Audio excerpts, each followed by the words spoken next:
Previously on the season finale of I Challenge You GX. In this episode, Borgerbot is going to climb the Discord ladder from bottom to top, and we're going to play as many GX decks as we can. What is happening here? We're just in a stalemate. No, there's the dystopia. No, what's going on? This is meant to ice barrier, the summon big ice barrier guy and survive. Yes, folks, it's time for us to run Venom. And somehow our absolute meme deck has taken the match. I was right to stake my life on it, and the 1,000 damage from the stealth bird will do the trick. This season, we're chilling out with our friends in the schoolyard, opening packs, building our pulls into decks, and cheering on as Borgerbot wields them in mechanized melee versus an even stranger ladder of AI opponents. It's a brand new AI arena with new prizes, new challenges, and a massive ban list that makes every pack count. So without further ado, get your game on!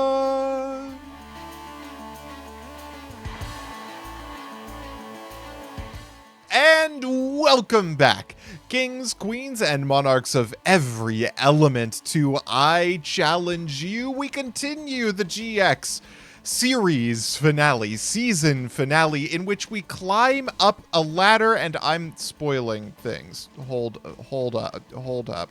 In which we climb up a ladder of GX era decks provided by our Discord. Last week we beat 5 GX decks from the Discord, and this week we are continuing the streak. We're going to go until Borgerbot loses, and we're starting off with yet another banger. This time around, it's another Leo Power Tool deck. This one is AI Jurassic Park. The thing that makes this deck tick is a combination of Lost World, which makes all monsters on the field except dinos lose 500 attack points, and Survival of the Fittest, a ridiculous trap card in limited formats that targets a dinosaur you control, grants it 1,000 attack, and the BLS effect that allows it to attack twice. His deck is very, very good at dealing with battle phase oriented decks, which basically everything we have access to is. So as you may have guessed from me spoiling the opening, you bet your booty we are also running a dinosaur deck. It is Dino Fight today, but our Dino deck has a couple of tricks up its sleeve. Number one, it's on the water dinosaurs. Why are the water dinosaurs relevant? Well, because they can play with Umiruka, a field spell that does not help the Jurassic World deck because they only have earth monsters. Umiruka pumps up our Hydrogeddon as well as our Cabazols and our Frostosaurus, which is bigger than most of the tribute summons they have access to. We can also gain benefit from Banner of Courage, which lets our monsters just get that little bit much bigger than theirs. We've got triple Hyper Hammerhead to deal with their big monsters that may either be equipped with Survival of the Fittest or be tribute summonables, and we have our usual suspects, things like Banner of Courage and Question to swarm the field, and Fossil Excavation to get our dinosaurs back from the graveyard. Our final bit of metagaming is really Eternal Rest, one of the worst removal cards from the DM era. This one destroys all monsters on the field equipped with an equip card, and that includes, I hope, Survival of the Fittest. We're gonna find out who is the fittest and who will survive. Let's get into the duel.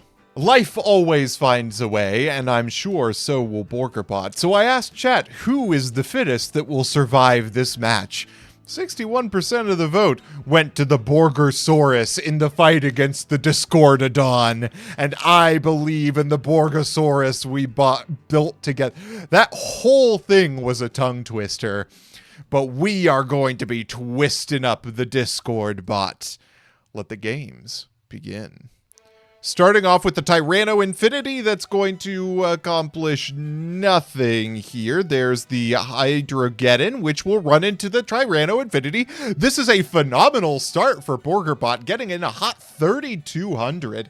Not terrible. They're going to summon the two-headed King Rex, and just to be sure, oh, there's the last Hydrogeddon. Then we're going to summon back Ultimate Hydrogeddon Beatdown. Will they be able to beat it?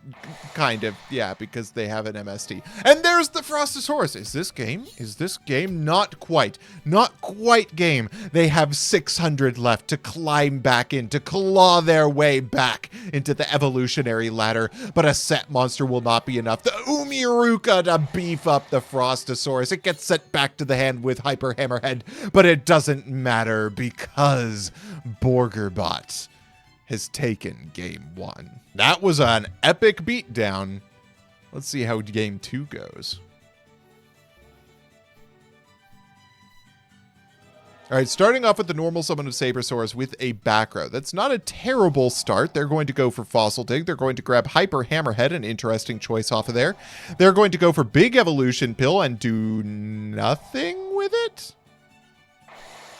Oh, it takes 3 turns.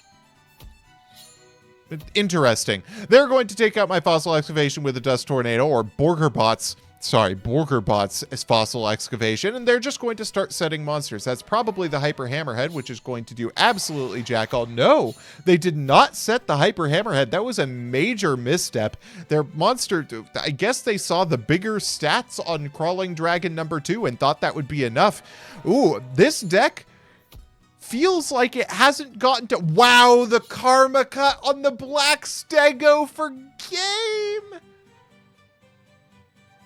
Oh, that was absolute domination. We've got to give Discordodon a chance to show its stuff. Let's do a game 3. That was a Dino Stomp. Normal summon Sabersaurus, set pass. That's a pretty good opener for us, as it was last time. Lost World isn't going to accomplish much. Set 4, however, is going to do a lot. Ooh, Survival's End is powerful here. There's the 1-up for that. There's the two-headed King Rex, which is going to get the Karma Cut. What on God's flat fuck just happened here? Survival Instinct is going to give them a little bit of life points left. Hyper Hammerhead will attack into the Black Velocity. They're going to Survival Instinct for another 400. They've got a lot of life points, but not a lot of cards to work with. They're going to normal summon their own Hyper Hammerhead. This could take out the tokens and leave them with a monster on the board, but of course they're not going to do that. They're going to crash with my Hyper Hammerhead, and Question will bring back the Ancient Turtle Protector. I love it every time I see it. There's the Sabersaurus, there's the Hyper Hammerhead, and it just seems like our dinos take better advantage of the cards than theirs do. However, they do still have really powerful cards in their arsenal. They're going to get their monster bounced back. That does keep it in the hand for Survival of the Fittest. We do have to remember Survival of the Fittest is a threat in any board state. We've got 3 Lost World Egg tokens on the board and a Frostosaurus. Frostosaurus is very strong. We haven't seen any of the 2 tribute monsters. All right, there's the Crawling Drag... What? Today I learned the Crawling Dragon number 2 is a dinosaur, and the damage will do it. Wow, that did not go great for the Discordodon. Borgerbot proving to be the greatest dinosaur of them all. Was there ever any doubt? Let's see what the Discord has next for us. Our next deck is an Austin CK special. This is Death by Snoo Snoo. This is like the frog deck that we played like ages ago that whooped our ass back in the DM era, but even stronger. Solidarity gives all the Amazonas 1800 extra attack. Amazonas Village gives them another 200 and gives them the ability to float. Amazonas Queen is also powerful because she keeps them from being destroyed by battle, which is really hard for us to beat. But I have a way to do it. Borgerbot has a way to do it. A proven way to do it, in fact.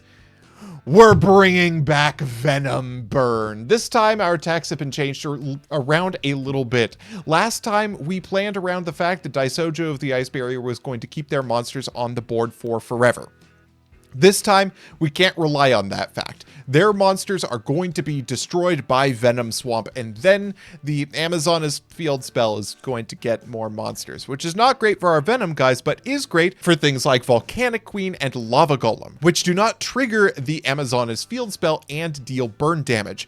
The really fun thing about Volcanic Queen is there's a very good chance the Amazoness deck is going to start sending away its spell trap cards to use Volcanic Queen's effect during the main phase to deal burn damage. That's not great for us, but we have ways to heal like Draining Shield and Adhesion Trap Hole to speed up the process.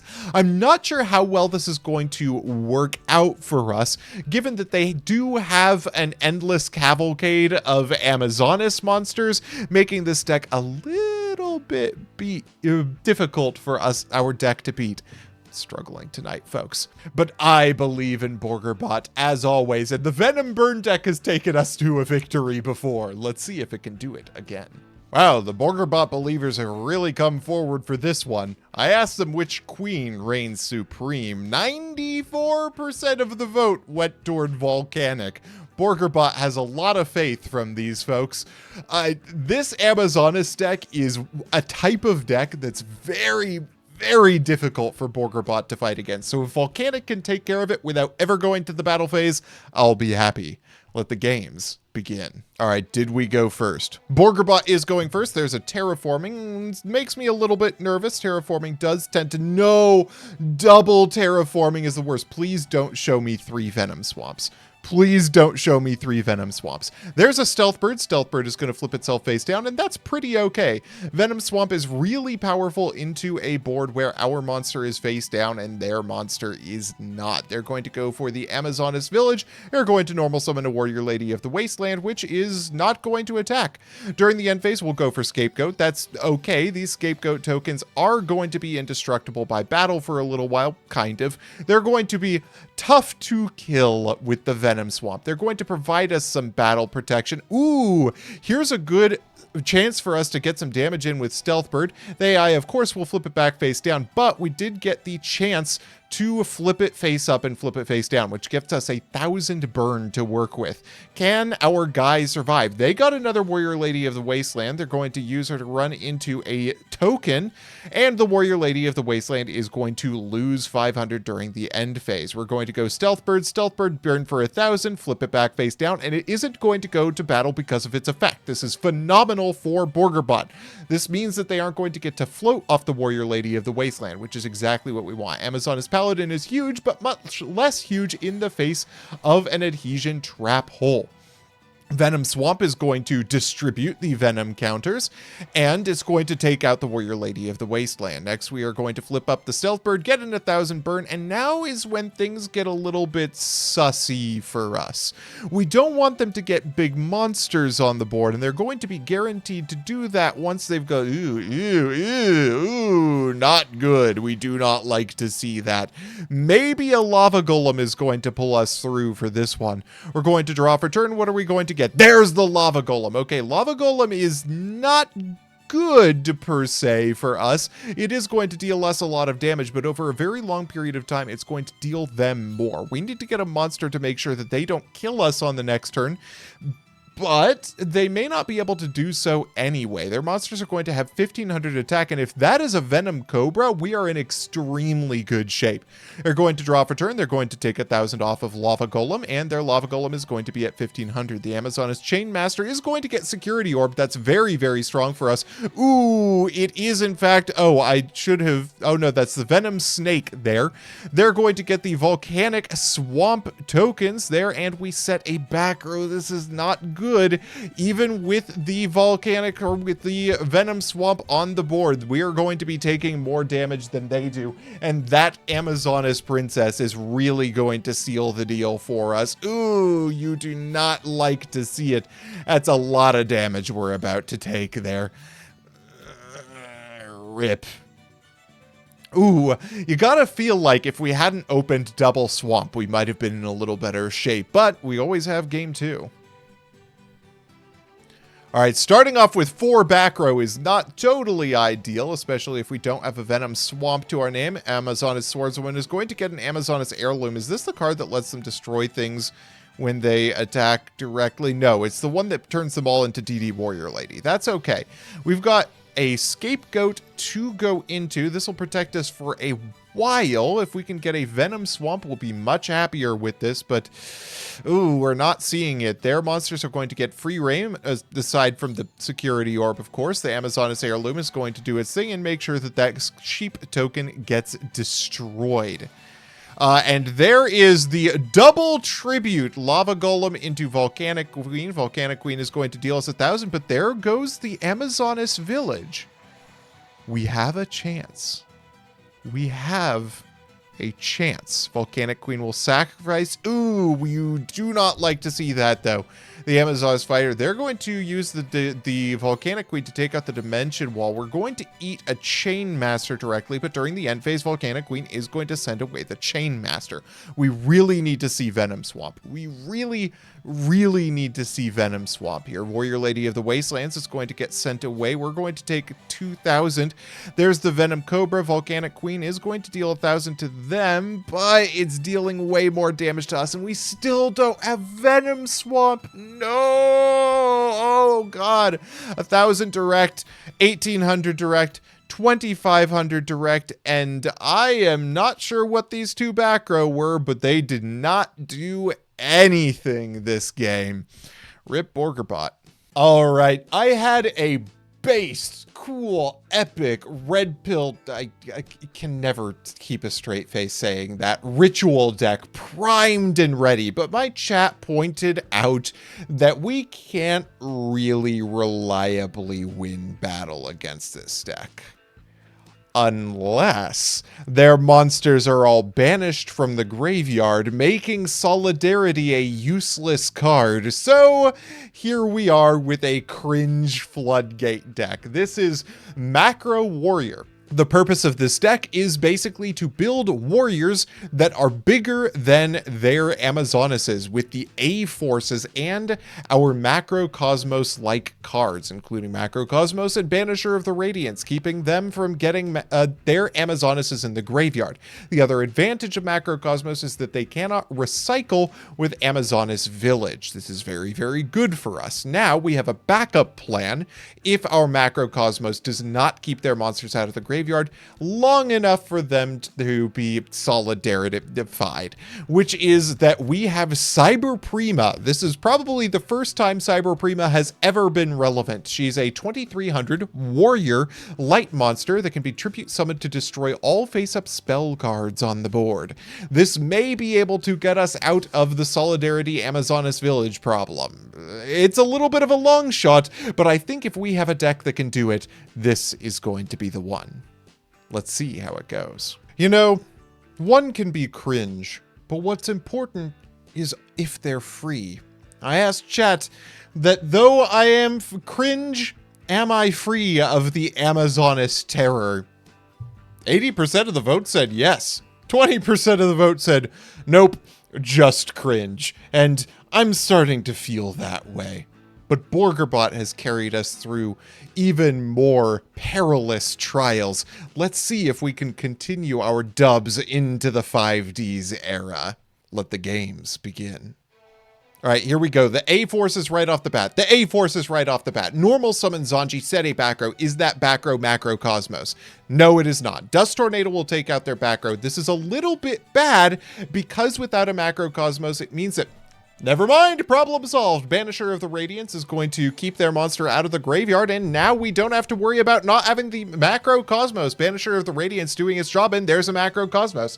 That means that our Zanji is probably always going to be bigger than the monsters that they have to offer. Amazoness Village isn't big enough to get their monsters out of the way. Banisher of the Radiance will attack for a hot 16, and this is a pretty solid control we have over the board, especially considering they can't put a monster down. If we have a warrior, we have just won the game. Borgerbot taking a commanding victory against the Amazonesses in Game 1.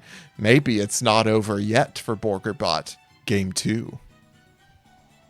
They start off with the terraforming. This isn't ideal because their field spell is very, very strong, but we have a pretty strong field spell in our own deck.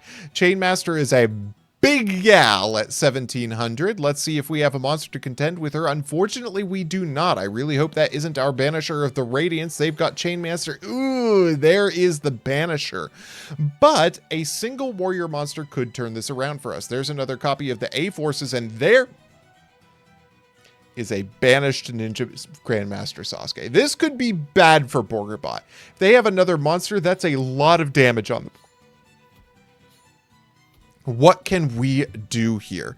That's 1,800 life points left. Please have a warrior that stays on the board this turn. Negate attack is okay, because Garroth is still bigger than any of the monsters that they have access to right now. Reinforcement of the army is going to get out a fighter, but fighter doesn't do them much good here.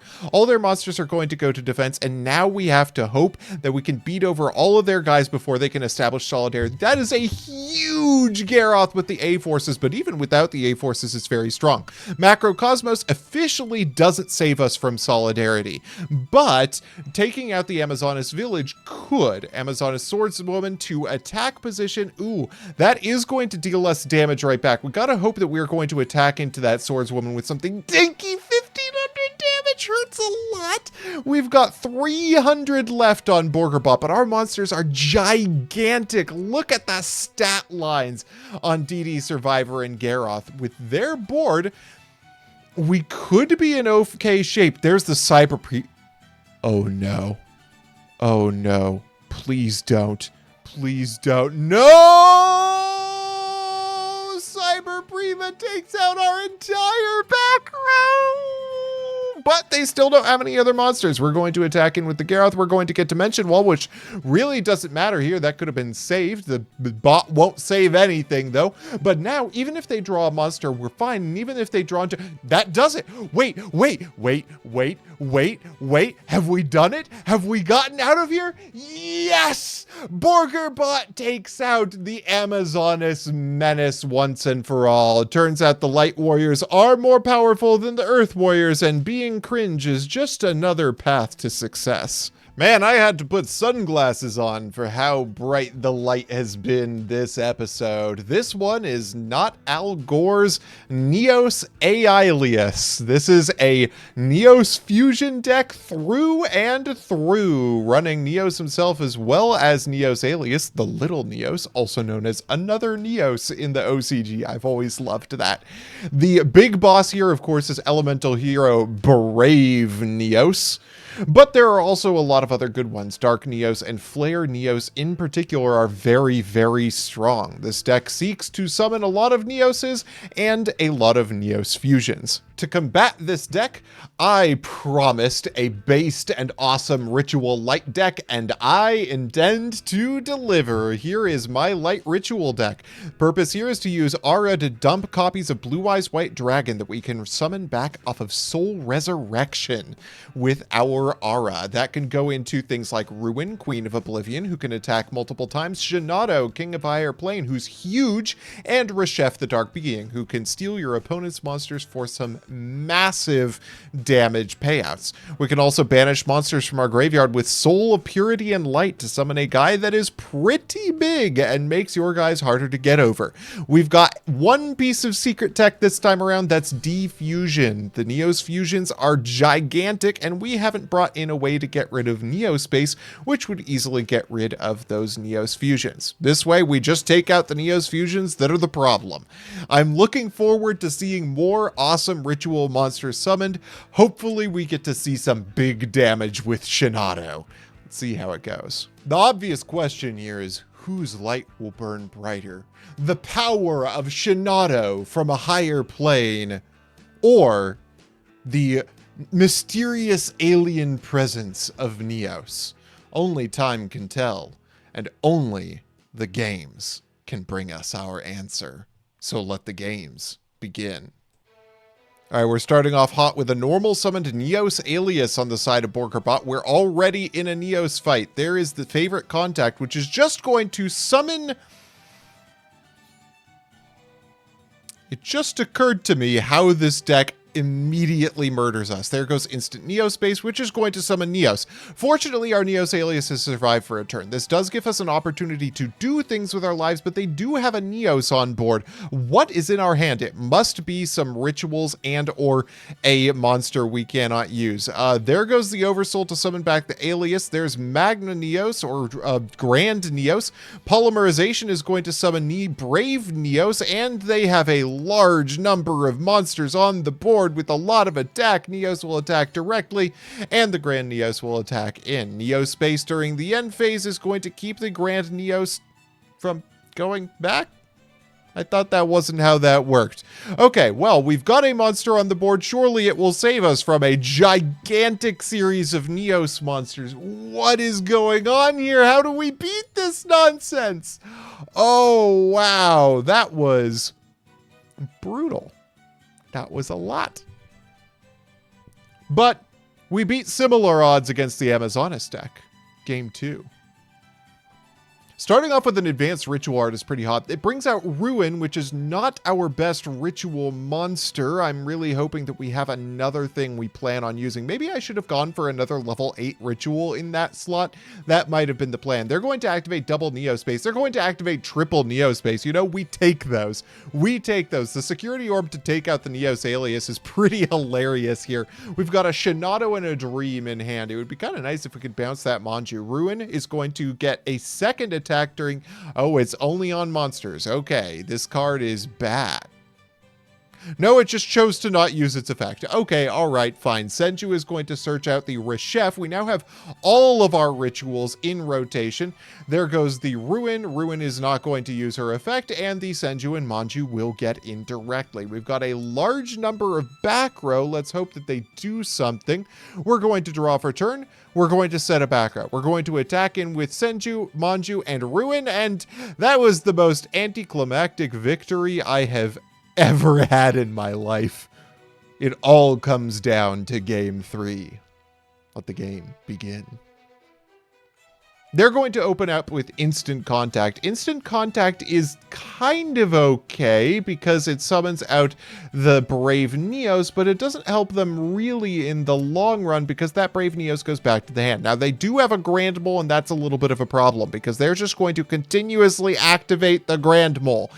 We have back row, though, and back row represents a threat against the Grand Mole. Karma Cut will take it out. Ooh, discarding the advanced ritual art does not feel good here, but maybe we have access to another one. We're going to activate Banner of Courage, go for the Shining Abyss. Shining Abyss can attack directly, and we are good for damage this turn. Terraforming will get the second Neospace. This is the major weakness of a field spell-based deck in this series, is that Neospace is just going to take out the second one. We've got the Manju, okay? Manju is great. Manju gets the advanced ritual art. Is that a ritual in hand? It is not a ritual in hand. We're going to have to wait for another Manju or Senju, but we have advanced ritual art now in our hand set up, and they are passing the turn. Wow, this deck is phenomenally bricky. There's the Tribute Summoned Blue Eyes White Dragon for 3,200 damage. Get owned, Neos. Jaden getting dunked on by Blue Eyes White Dragon. Let's goddamn go. I don't know how we pulled that one back. I guess it just pays to have the slightly more consistent deck. Let's move on to the next. Now this is a sick one. This is Lyron's Silent Gauntlet. The whole point is to summon the monster on your screen, Silent Magician level 8, a 3,500 attack point monster that is immune to spell card effects. This card is extremely strong and is literally the entire name of the game. You've got Silent Magician, who can summon it if she's destroyed, Silent Magician level 4, who can get the Silent Magician onto the board, and a bunch of spellbook cards to help it out. Now, it also has some pretty decent back row and level up, so this is a very, very effective strategy at getting its guys onto the board. So we need an effective strategy to survive those guys and get them off the board ourselves. And so it is time to bring back an old favorite, by which I mean, like 2 episodes ago favorite, it's time for Gladiator Beast. This time I am even running the good Gladiator Beast cards like Security Orb and the second Karma Cut. We're also on Nightmare Wheel and Spellbinding Circle. This is because we wanted to take out the Colosseum Cage of the Gladiator Beasts, because I don't think it helps us that much in this matchup. We'll have to see. Gladiator Beast has proven shockingly good in the past. Let's see if it can pull it out again. Well, I asked chat, in the battle of brawn or brain, which comes out on top? And it seems like brawn is doing pretty well in the polls. This Gladiator Beast deck has a good chance. There are some weird edge cases where this deck just kind of implodes on itself. I'm hoping we don't get to see those. I hope that we bring down the Silent Magician herself. Let the games begin. All right, who's starting out? It is the Silent Magicians that are starting, but that is a Shining Angel. That is a sitting duck for a Gladiator Beast. We're going to add Darius to the hand. We're going to activate another Gladiator Proving Ground. We're going to add the Bestiari to hand. We're going to summon the Darius, attack in with the Darius into the Shining Angel. Shining Angel will get Silent Magician level 4. This is not ideal, but it's not terrible. Ooh, Dimikari probably would have been slightly better served hitting the Star Hall here, but at least it's a decently big guy. Oh, Silent Magician level, the regular level is pretty good here. Oh, but Geysaris is extremely strong. It's going to take out the back row. It is going to get the battle phase. This is crucial for Geysaris because it means that it gets the opportunity to tag back out into a couple more materials. We now have back row and 2 guys over them. Ooh, Nightmare Wheel not really serving its purpose here. The Silent Magician level 4 is not the threat we wanted to stop from using its battle phase, but that's not really going to matter that much. Sure, I will take an extra card instead of the Swords of Concealing Light here. The Banner of Courage will get us a little bit extra attack, and Gladiator Beast Dimikari will get 2 attacks in, plus the Darius, plus the tags. We're going to get Andal, we're going to get Darius, and we're going to get another Dimikari. Okay, nothing has changed on this field. They get to draw for turn, they'll set a monster, and that is all she wrote. The Gladiator Beasts have taken this one. I a little bit expected the Silent Magician level 8 to show up a little bit more to this party. Silent Paladin is going to get destroyed by the Darius, and it's going to activate just adding the level 4. That's a little too late. The Gladiator Beasts are going to take game 1. This Gauntlet is really not proving to be much of a gauntlet at all.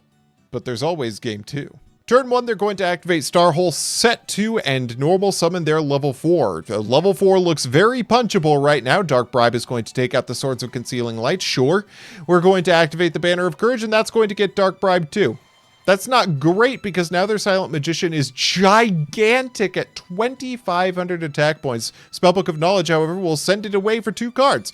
The backfired there. There goes the Security Orb. This is great for us if that's a Gladiator Beast monster that we have face down. It's a test tape, but Gladiator Beast Alexander will do the trick. We're going to attack over the Shining Angel, and the Silent Paladin is going to come out onto the board. She doesn't have a target, though, which is pretty good for us. Another Shining Angel is going to get hit with an Adhesion Trapple. This is just a draw engine at this point. They're going to shift their Silent Paladin to defense, and now it's 2 Gladiator Beasts in rotation, folks. One of them is an Andal, though. So we take those, I guess. The Silent Paladin is going to get summoned. We're going to summon out a Dimikari, and we have a pretty beatable board out right now. Not much in the way of big monsters. They're going to Soul Taker away our Dimikari, and they're going to attack over the test tape. Thank you very much. I'll summon out a Bestiari for free. Thank you. Next turn, ooh, it is time for Geysaris. Down comes the giant bird. Let's see what we take out.